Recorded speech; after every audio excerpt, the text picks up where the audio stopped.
All right, hello everyone. It's 4 o'clock. I think we can go ahead and get started. Hello and welcome to today's webinar, Programs and Resources for Ohio Folk and Traditional Artists.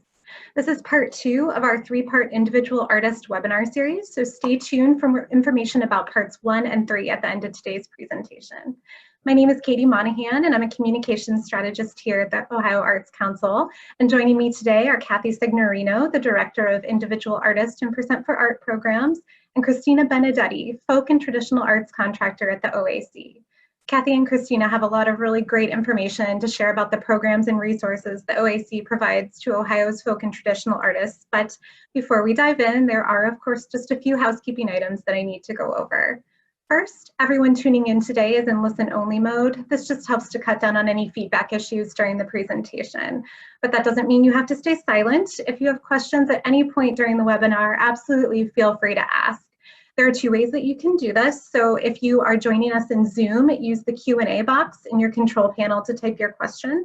And for anyone tuning into the live stream on Facebook, go ahead and type your question into the comment of the live stream post. We'll be monitoring those questions throughout the webinar, and we'll be sure to leave plenty of time at the end to answer questions. If you have audio issues or trouble connecting, we recommend refreshing your browser, and if that doesn't work, try logging off and logging back in. And please keep in mind that because we are presenting from our homes, there may be some variation in internet signals, so if the sound fluctuates, you may just need to adjust your volume.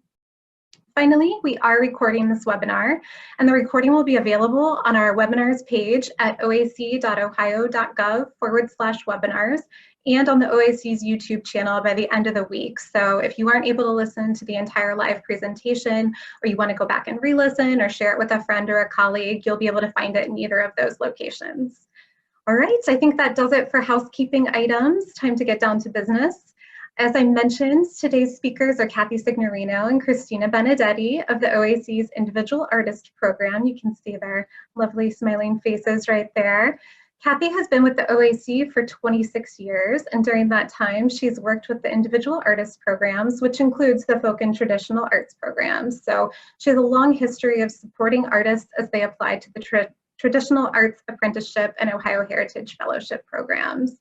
And Cristina is a folklorist who was contracted by the OAC to support the folk and traditional arts programs. During her time here, she has supported the program through outreach, research, marketing, and promotion.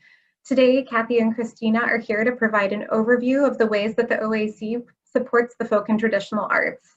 They'll walk you through grant programs available and offer guidance on making a TAA application, preparing an Ohio Heritage Fellowship nomination, and accessing the ARTIE application system.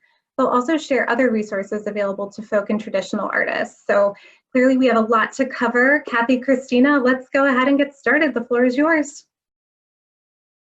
Thank you, Katie. Hello, everyone. For those of you that are new to the Ohio Arts Council, let me share that the Ohio Arts Council is a state agency that funds and supports quality arts experiences to strengthen Ohio communities culturally, educationally, and economically. With funds from the Ohio Legislature and the National Endowment for the Arts, the OAC provides financial assistance to artists and arts organizations. The Council accomplishes this charge in 2 primary methods.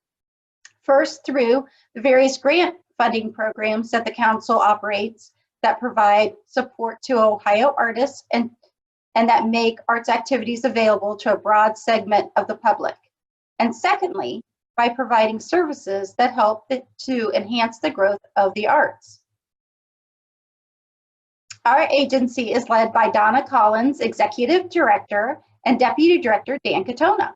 We are thrilled to work with the OAC leadership and staff to carry out our mission, which includes supporting Ohio's artists.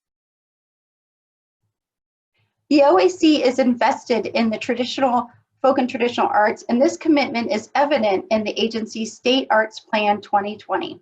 The agency supports folk and traditional arts through direct grants to individual artists and arts organizations, as well as the various resources that promote the folk and traditional arts. To read the full plan, visit our website, oac.ohio.gov. So what are the folk and traditional arts? The National Endowment for the Arts Folk and Traditional Arts program has a great definition, which is, the folk and traditional arts are rooted in and reflective of the cultural life of a community. Community members may share common ethnic heritage, cultural mores, language, religion, occupation, or geographic region. These vital and constantly reinvigorated artistic traditions are shaped by values and standards of excellence that are passed from generation to generation, most often within family and community, through demonstration, conversation, and practice. At the OAC, we welcome applications from folk and traditional artists and practitioners who are currently living in Ohio, but this can mean a lot of things. You may practice a traditional art form that's been in Ohio or elsewhere in the US for a long time. Or you may be an immigrant artist or a child of immigrants who's practicing a tradition that originated somewhere else, but that you're sustaining within your Ohio community. Or you may practice a more recent tradition that's developed within your cultural community, but that still bears the hallmarks of a cultural tradition. It's rooted in and reflective of the cultural life of your community. You may live in an urban area, you may live in a rural area, you may live in a suburban area. The folk and traditional arts happen everywhere that people are brought together by creative practices that are rooted in their cultural communities. Another important distinction about the folk and traditional arts versus, for example, the fine arts, is that they're typically not the kind of arts that you would learn at a college, art school, or a music conservatory. The folk and traditional arts are creative expressions that are taught, learned, practiced, and performed outside of those spaces, most often in community settings or handed down within families.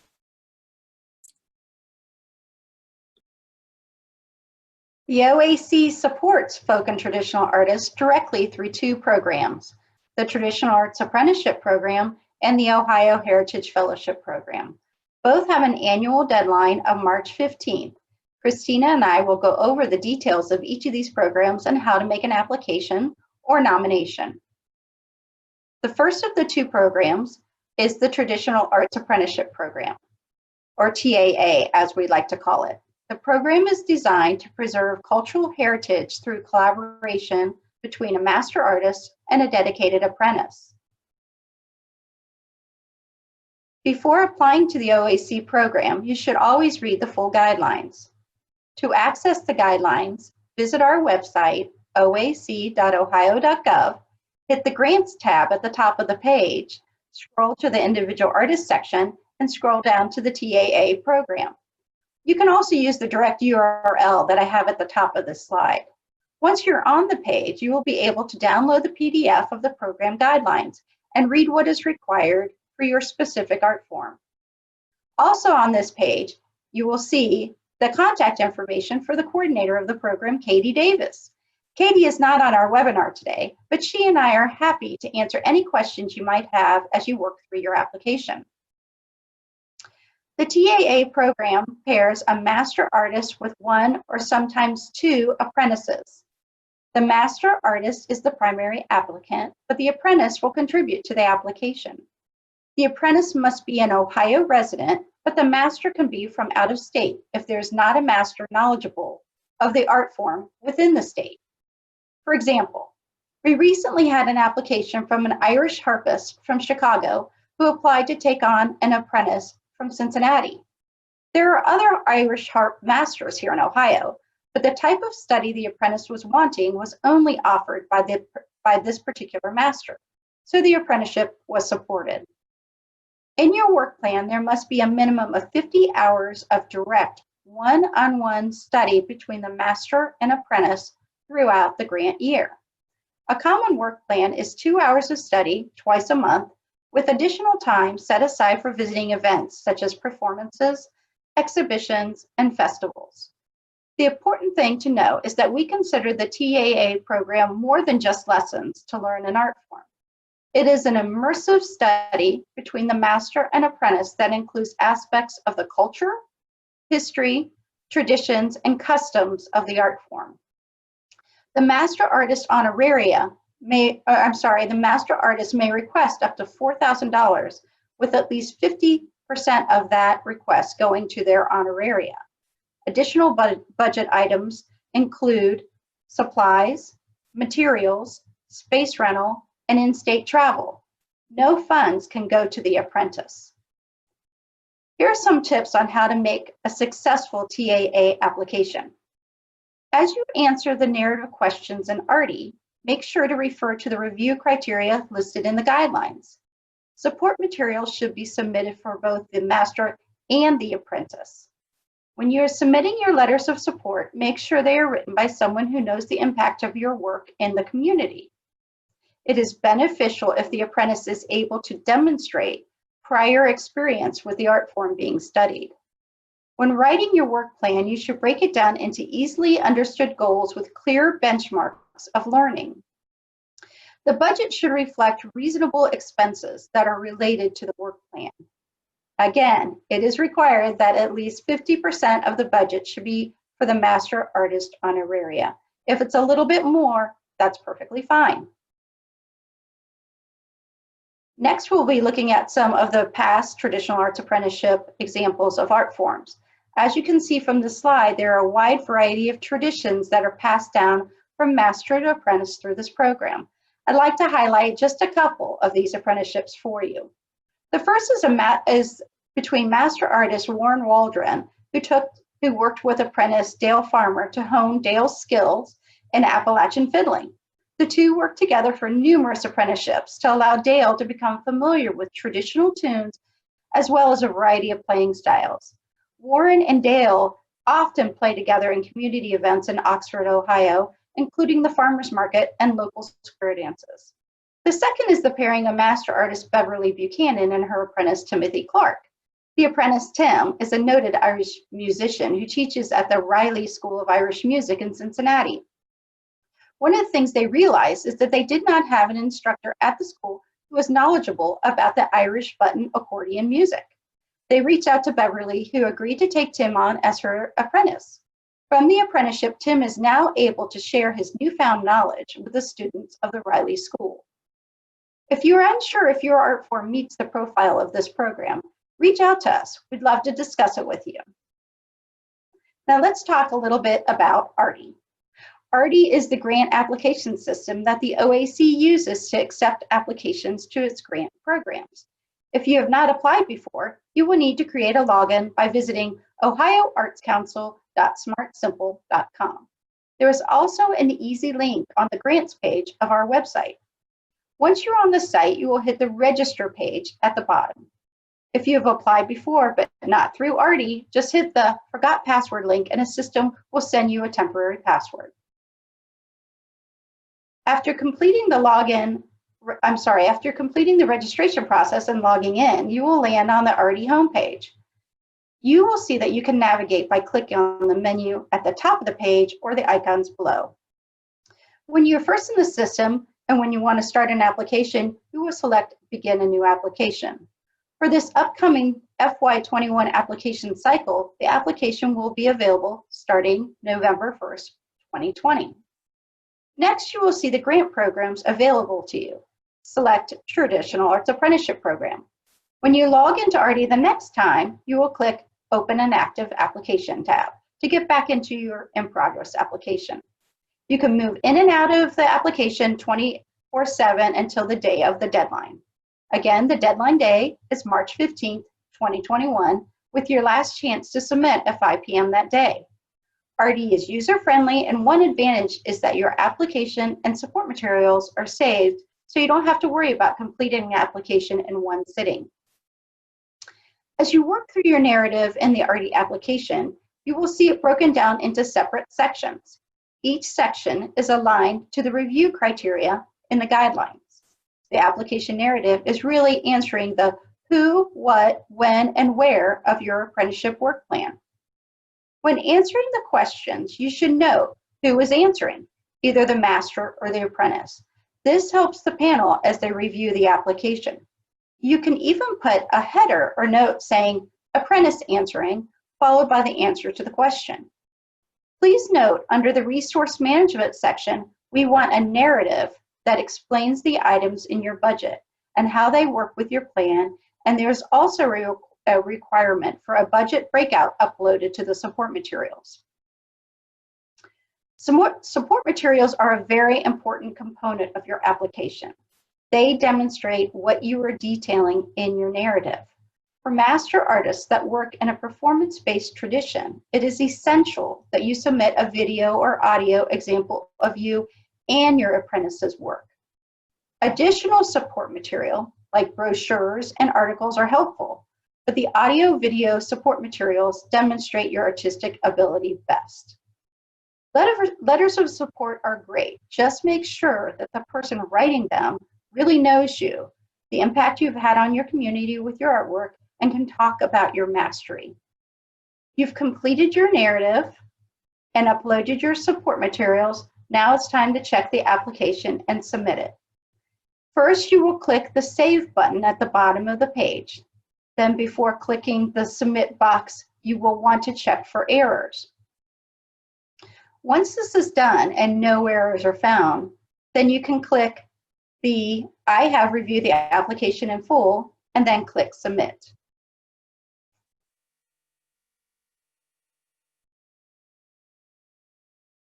There, the application is working through that, and they're submitting the application.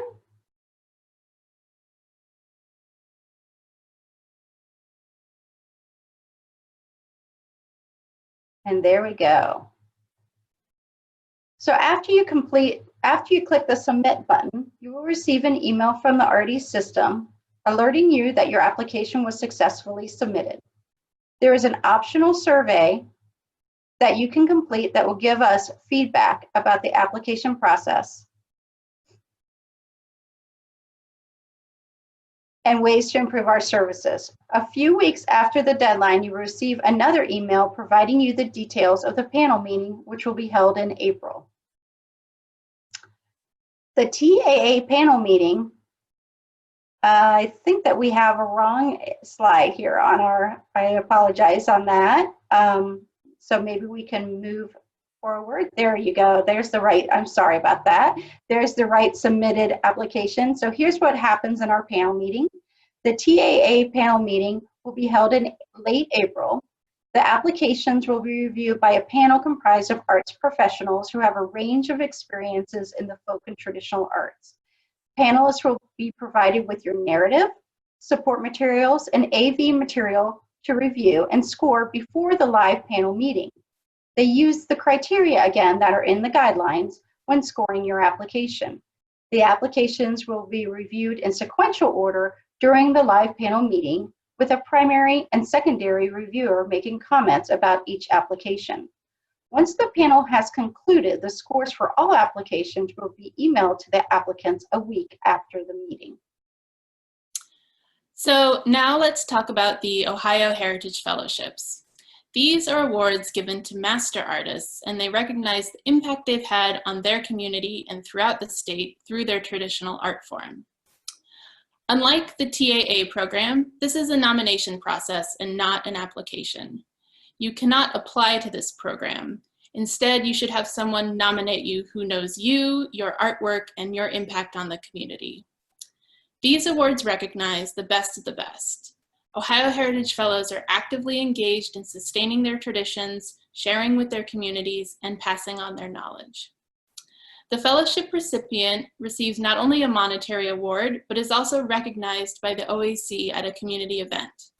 There are 3 areas of nomination: performing arts, material culture, and community leadership. And just note that traditional trades like blacksmithing and stone carving are included in the area of material culture.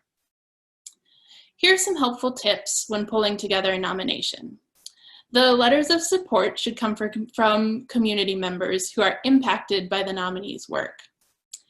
When submitting support materials for performing artists, make sure to send audio or video files. Seeing or hearing the artist and their work makes a big impact on the selection committee, especially for performing artists. When answering the nomination questions, you'll probably want to refer to the program guidelines as a kind of roadmap for the information the committee will be looking for. And in the narrative, you'll want to clearly define how the nominee learned their art form and from whom. You should know that nominations are active for 3 years, so if you're not awarded in the first year of nomination, your nominator can update your support materials and letters in subsequent years. And finally, to get a better sense of the types of artists who have received this award, you can look to past Ohio Heritage Fellows on the Ohio Folk and Traditional Arts page of our website. So here are just a few examples of past Ohio Heritage Fellowship winners. Since 2003, the OAC has recognized 35 artists for their contributions to the folk and traditional arts in the state. If you know someone who you think should be recognized, you can nominate them by going to our website. Under Programs, go to Heritage Fellowships. There, you can read the guidelines as well as start a nomination. Note that this nomination form does not allow you to save as you go, so you may want to write your nomination in a word processing program and then paste it into the form on our website when you're ready to submit. If you have questions about the nomination process, our contact information is also on this page. We have focused today our discussion on the services we have for individual artists. But if by chance you are interested in services we have for organizations or for teaching artists, visit our website. You will find all of the programs for organizations and arts learning programs under the grants section of our website. Also, on each PDF of the grant program guidelines, you will find the contact information for the coordinator of that program. You can reach them directly to ask your questions. Beyond our grants programs, there are other ways that the OAC supports the folk and traditional arts in Ohio in our day-to-day work.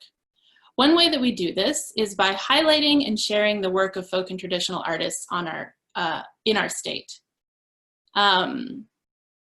There's a section of our website called Ohio Folk and Traditional Arts that features artist profiles for our Ohio Heritage Fellows and for some other artists we've worked with on fieldwork projects. This is a public resource for anyone wanting to learn more about individual folk and traditional artists practicing in Ohio. The Ohio Arts Council blog is a place where we publish features about Ohio folk and traditional artists, and links to those features often go out in our monthly statewide newsletters. Another thing we're really excited about is #TraditionsTuesday.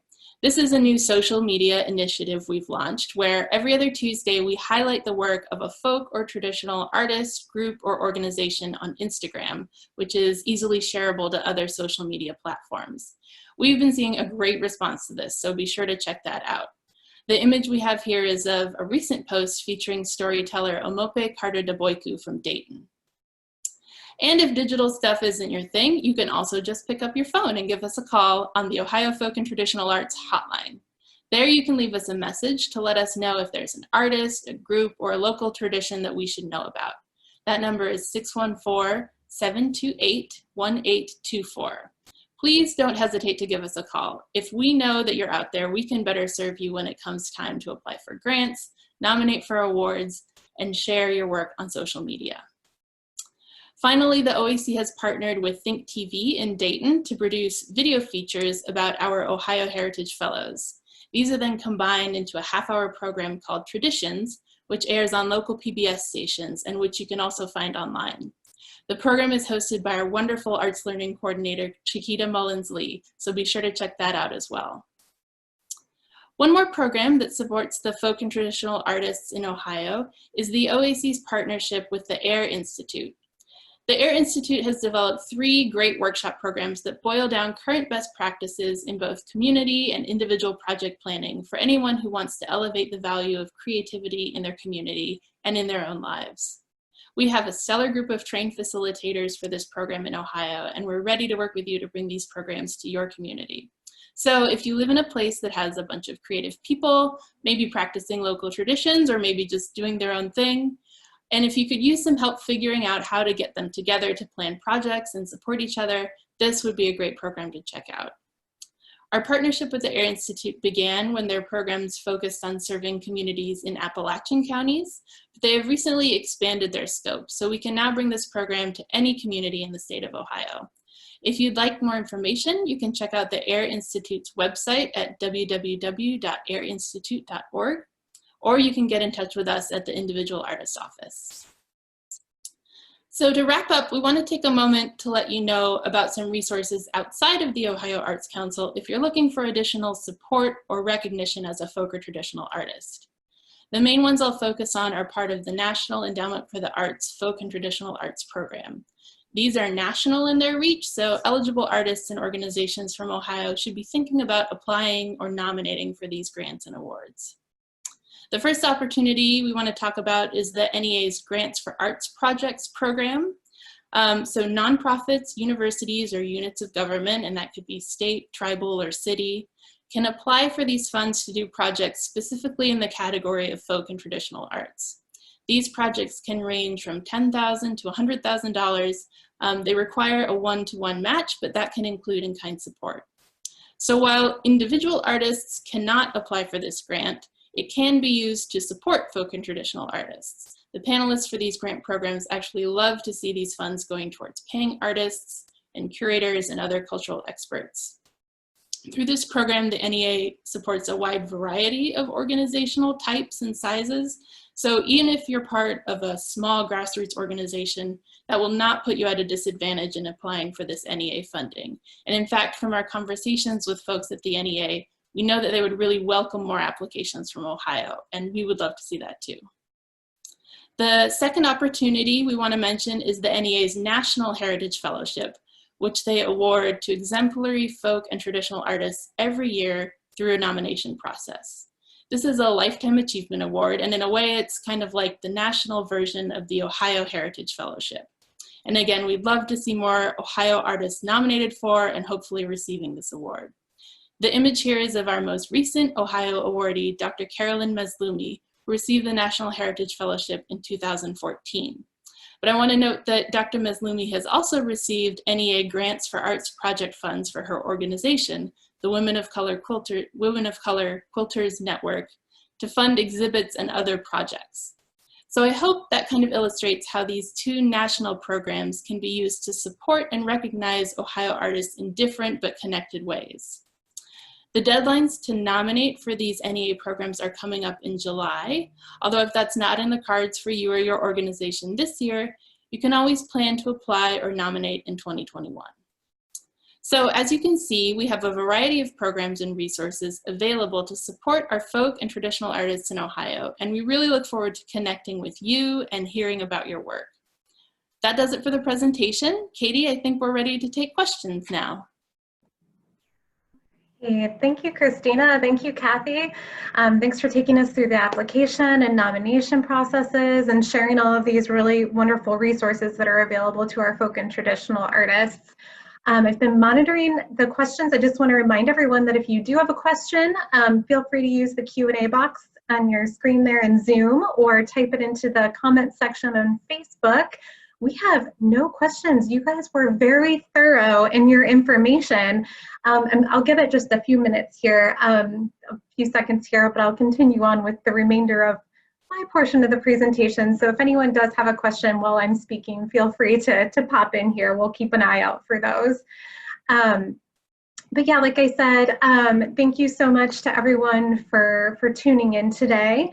If for some reason you can't think of your question right now or you're shy to bring it up like live, Kathy, Cristina, and Katie Davis are actually holding a limited number of one-on-one follow-up sessions for our webinar attendees. These 15-minute virtual meetings are scheduled between 3 and 5 p.m. this coming Friday, June 19th. Space is limited. There are only 8 slots available on a first-come, first-served basis, so don't miss out. You can secure your spot by visiting that link that you can see there on your screen. Next up, be sure to mark your calendars for the 3rd and final webinar of the Individual Artist Program series.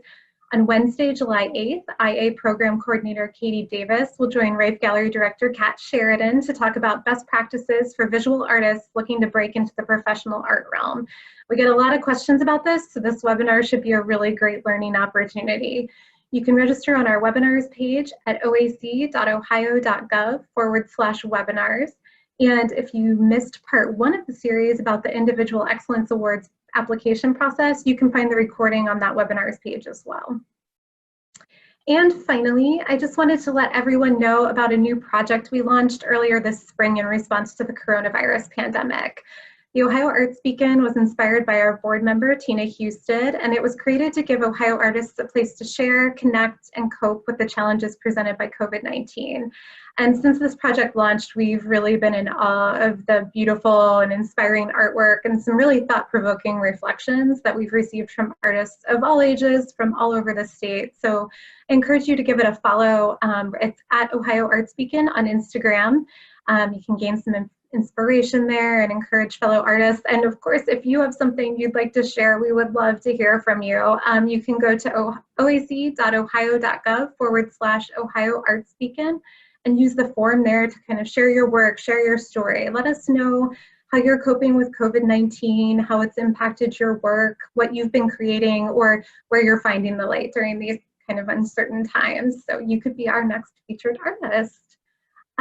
We did have a question roll in that I'm going to pop in and present to you right now. So before we get to the COVID resources page here, question, Kathy and Cristina, is it possible to nominate a master artist for an Ohio Heritage Fellowship without telling them? Is it okay to complete the application without telling them? Sure, this is Kathy. I'll respond to that. You can, as Cristina explained through the process, one of the things is that there is going to be a lot of support materials that are going to be required to submit for the nomination. So if you're able to gather those without that person knowing, then you can. Actually, we have an example of that very experience this most recent year, I guess 2019. John Tim, who is one of our Heritage Fellowships, was a recipient, and he was nominated and he did not know. And it was a great surprise to him, but the nominator had such a great knowledge of John that she was able to put together a full nomination, very strong support material, very strong letters of support for his nomination, and then he was able to be recommended, and then he got the great news that he was a recipient of the fellowship. So yes, of course. Great, thank you, Kathy. And thanks to the person who asked that question for speaking out there. Again, if anyone else has any other questions, feel free to contact either Kathy or Cristina. And moving along to kind of close things out here, I just want to remind everyone that there's a section of our website specifically dedicated to updates and resources for the arts and cultural sector related to COVID-19. And we update this information on a pretty regular basis, so just be sure to check back for new information, frequently to see if there's anything of interest to you there. I think that does it for today's presentation. Thank you again to Kathy and Cristina for sharing their expertise, and thank you to everyone who took the time to tune in today to learn about the resources the OAC has for our folk and traditional artists. Thank you, everyone. Stay well. Thank you. If you have a question, just contact us. Thanks very much.